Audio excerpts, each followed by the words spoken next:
రైతు మిత్రులందరికీ నమస్కారం. నా పేరు Vaddepalli Vijay Kumar, MSc agriculture, plant pathology.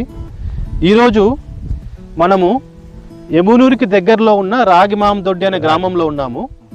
రైతు రాఘవేంద్ర గారు ఉన్నారు, నరసప్ప గారు ఉన్నారు, వెంకటేష్ గారు ఉన్నారు.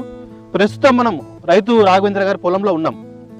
రైతు మనకు జనవరిలో పరిచయంలోకి వచ్చి జనవరి 2వ వారం 3వ వారం నుంచి ఇక్కడ ఇవ్వను పవర్ ప్లస్ అండ్ బయోబీ మందులు వాడడం స్టార్ట్ చేశాడు. ఈ 2 మందుల పనితనము, రైతు గమనించిన మార్పులు ఏ విధంగానే రైతు మాటల్లోనే విందాం. రాఘవేంద్ర గారు నమస్కారం. నమస్కారం. మీరు మనకు 3 స్ప్రేయింగ్లు ఇప్పటికి వాడారు, ఇదే మందులు వాడారు. అంటే జనవరి 2వ వారం నుంచి వాడి ఉంటారు. దానికి ముందు పరిస్థితి ఏంటి? అసలు ముందు పరిస్థితి ఏంటి? మీరు ఎట్లా ఆ రోజు కూడా మొక్కలకి కేర్ తీసుకున్నారు? స్ప్రే మందులు ఎట్లా వాడారు?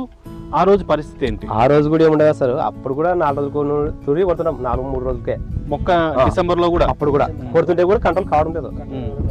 కంట్రోల్ కాలేదు మీకు? అసలు నల్లి ప్రభావం ఎక్కువ సార్. నల్లి మాడిపోతుంది, అన్నిగా ఎండిపోతుంది సార్. అసలు చేనుకి వస్తే వద్దులే మందులు కొట్టేదొద్దు అని తట్టండి సార్. ఇవి కొట్టినప్పుడు పద్దున చేను పోదామా అని తట్టండి సార్. అవునవును. డిసెంబర్ లో కూడా మీకు ఎదుగుదల లేక, నల్లి పట్టి, కాయ పరిస్థితి బాగాలేక ఉండేది. బాగుండలేదు. సరే, మీరు జనవరి 2వ వారంలో మీరు మొదలు పెట్టారు. పలానా రైతు వాడిన పొలం చూసే కొట్టిండే సార్. సరే, స్ప్రేయింగ్ కి రౌండ్ స్ప్రే చేశాక మీకు మార్పులు ఎలా గమనించగలిగినారు? అసలు సార్ ఫస్ట్ తూర్ అయితే కనపడరాదు ఎవరికంగానే. ఫస్ట్ తూర్ అయితే కనపడరాదు. ఫస్ట్ స్ప్రేయింగ్ తర్వాత రిజల్ట్ మనకు ఏమనిపించదు, కనపడరాదు. అసలు ఎందుకు కొడుతుంటే 2 తూరి లైట్ గా, 3వ తూరికి ఇంకా అయిపోయి చాలు సార్. ఇప్పుడు మన పొలం 2 ఎకరాల పొలం. 2 ఎకరాల పొలం. మీరు ఆ రోజు పొలం పరిస్థితి పూర్తిగా బాగాలేదంటున్నారు. బాగాలేదు సార్. మళ్ళీ ఈ రోజు పొలం అంచనా ఏముంది? బాగానే ఉండదు సార్.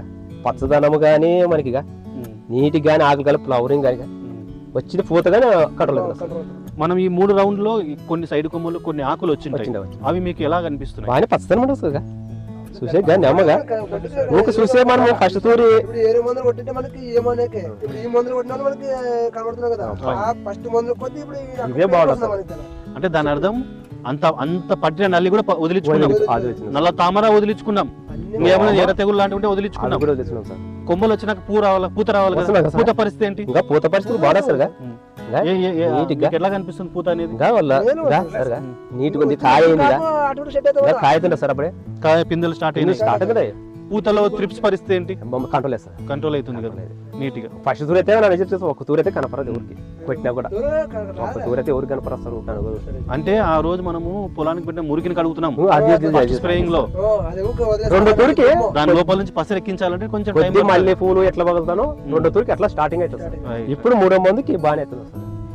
పూతలో పురుగు కూడా ఏమైనా మందులు వాడుతున్నారు సార్? ఏమేమి చేస్తారు. తెగులకి లేదు, ఈగులకి లేదు, ఏ మందు వాళ్ళేమో. 3 మాటలు కొట్టాము.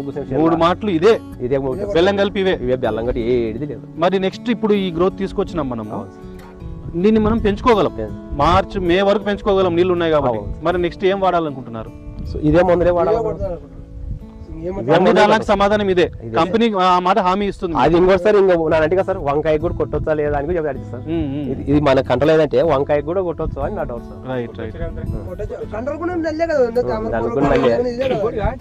మీరు ఇంతకుముందు వాడే మందులకి ఈ మందులకి రేటు విషయంలో తేడా ఉంది? రేటు విషయమే తేడే, షేన్ కూడా తేడా సార్. అప్పుడు రౌండ్ కి ఎంత అవుతుండే? రౌండ్ కి 5-6 వేలు సార్. 5-6 ఇప్పుడు ఎంత అవుతుంది ఒక రౌండ్ కి వచ్చేసి? అంత కలిసి 3,600 ఒక 2 ఎకరాలు కలిసి. మందుల రేటు విషయంలో కూడా మిగిలిపాట 2,000-3,000 మిగిలినట్లే కదా సార్. ఒక 2-3 వేలు మిగిలితే కూడా దాదాపు మిగిలినట్లే.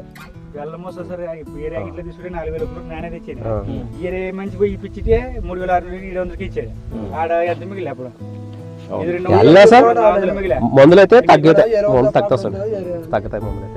మందులు అయితే రైతులు వాడుకోవచ్చు. మరి రైతు ప్రతి స్ప్రేయింగ్ లో ఒకసారి ఈ బ్రాండ్, ఒకసారి ఆ బ్రాండ్ లేదు సార్. ఎవరికైనా పోతున్నాడు. 3 మాటలు కొడితే ఆల్రెడీ ఊకుండా లేకపోతే ఆల్రెడీ రైతు ఇడిచిపెట్టాడు. ఆ 3 వారాలు కంపెనీ మాట వినాలి. కంపెనీ మాట ఆ 3 మాటలు నువ్వు వద్దులే అంటే ఇంకా ఇన్నుడు ఏలే నేను అదే మందులే కొడతాను. ఈ మందు కొట్టాడు కదా, కనగొట్టాలన్నా వేరు చేంజ్ చూసుకునే మంచి ఏ వద్దులే మీరు మేర 4 రౌండ్లు ఇద్దామని మరి అదేముందే ఇంకా వద్దు ఇంకా అయిపోయింది చేస్తారుగా ఇప్పుడు నోటీస్ కొట్టి కొట్టాలనుకున్నాను అయితే. అదే రైతులారా చూడండి, రాఘవేంద్ర గారు ఈ రాగమామతొడ్డి గ్రామంలో మిరప సాగు చేస్తున్నారు. డిసెంబర్ వరకు మనకు పరిచయం లేదు, తన ఓన్గా తను షాపుల్లో తెచ్చుకొని మందులు వాడుకునే వాళ్ళు. ఆ రోజు అతను చాలా అసంతృప్తితో ఉన్నాడు పొలం ఆరోగ్య విషయంలో. అతనికి పొలం కూడా రాబోద్దయ్యే ఉద్దేశం లేదంటారు. కానీ పలానా ఒక రైతు పొలం చూసి ఏ మందులు వాడో తెలుసుకొని మనతో కాంటాక్ట్లోకి వచ్చి సార్తో మాట్లాడినాక 3 రౌండ్లు మనం చెప్పినట్టు విన్నాడు. ఎటువంటి పొలంలో, వెనుకబడిన పొలంలో first spraying, second spraying, third స్ప్రేయింగ్లో రైతు ఫుల్ సాటిస్ఫైడ్గా ఉన్నాడు. ఇంకా నా పొలం మంచి దిగుబడి వచ్చే ఉద్దేశంలో ఉంది అని సాటిస్ఫై ఉన్నాడు. నెక్స్ట్ కూడా అవే వాడుతూ అంటున్నాడు. సో ఇప్పుడు కూడా రైతులకు ఏం చెప్తున్నానంటే, మనకు మంచి రేట్ ఉంది, సీజన్ కూడా నీళ్ళు ఉన్న వాళ్ళు పెంచుకోవచ్చు. ప్రాబ్లం ఉన్న వాళ్ళు, పొలం కాయ తెంపి ఇంకో కోత మంచిగా తీసుకుందాం అనుకున్న వాళ్ళు మనకు టచ్లోకి వస్తే వాళ్ళ పొలం ఫోటోలు, వీడియోలు చూసి పొలాన్ని మనం దిగుబడి వైపు ఎట్లా ప్రయత్నం చేయాలనేది మనము సలహా ఇస్తాం. ధన్యవాదాలు.